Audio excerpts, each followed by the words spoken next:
You've probably already heard that we are the average of the 5 people we spend the most time with. And today we're going to have a look at psychological studies that show how important this actually is, how much people you spend time with, how much they actually influence you. In one study with 4 to 5-year-olds, these children watched a scene of adults punching a doll. But each of these films had 3 different endings, and these children were split into 3 different groups. In one group, at the end of the film, the adult who punched the doll was rewarded. In the second one, the adult was punished, and in the last one, the adult was neither punished nor rewarded. And then later on, after these groups watched this scene, they were put into a room with the same doll and many other toys for 10 minutes. And the researchers would see whether they also imitated the adult, whether they also became aggressive with the doll or not. And what they found was the group that saw the scene in which the adult was rewarded and the group in which they saw the adult not being punished or rewarded after punching the doll, these 2 groups tended to be just as aggressive as each other.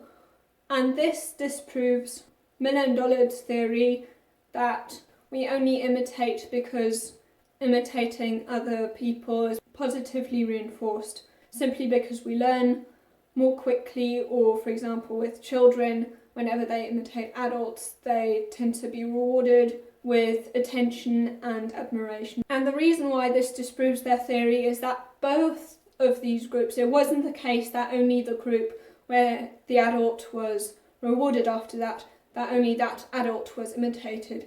The group in which the adult wasn't rewarded and neither punished, the children who watched that scene tended to be just as aggressive, so positively reinforcing that behaviour didn't make a difference. So now we know that we tend to imitate other people even if we're not rewarded for it. So it's extremely important for us, if we want to improve, that we surround ourselves with people we admire.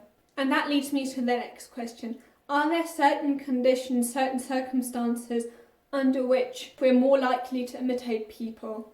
There was one study in which kids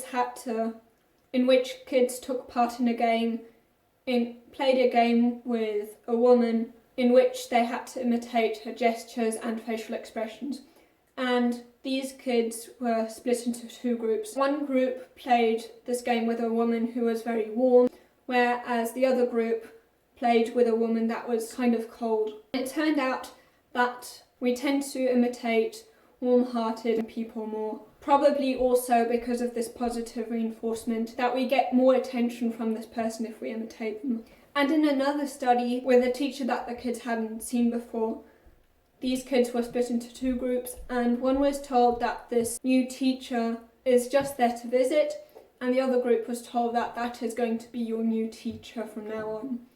And it turned out that the kids who were in the group in which they were told that this was going to be their new teacher imitated this person more, because also in this case they would be rewarded more for imitating that person, because if this teacher was there to stay, being liked by this person would be more beneficial to them than it would be to the kids who just had this teacher visit them. And another factor that influences how much we imitate other people is if they're high on social dominance. So for example, popular kids are way more likely to be imitated than kids that aren't that popular. And we also tend to imitate people who are very similar to us. So for example, if they've got the same interest, if they're the same gender, the same age, we tend to imitate those people more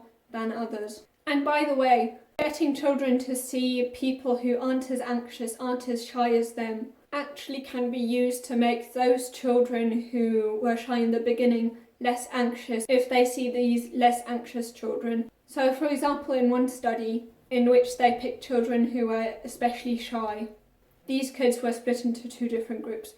One group watched a film with some dolphins in them, so this was the control group, and the second group saw scenes of children who took part in social interactions more than the shy kids did. And it turned out that those kids who saw these kids having social interactions actually became less shy just by watching these children being more social.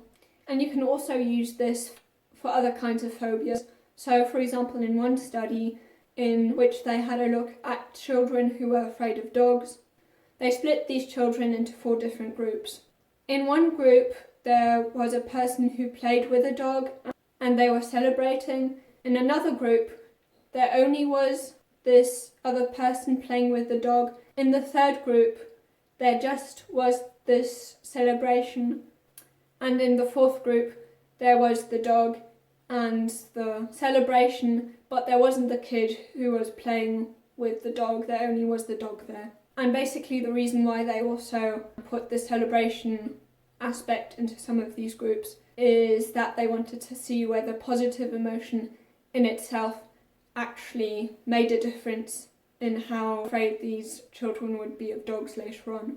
And it turned out in the study that positive emotions actually didn't make the child less afraid of dogs at all, but seeing another child playing with the dog was what made them less anxious.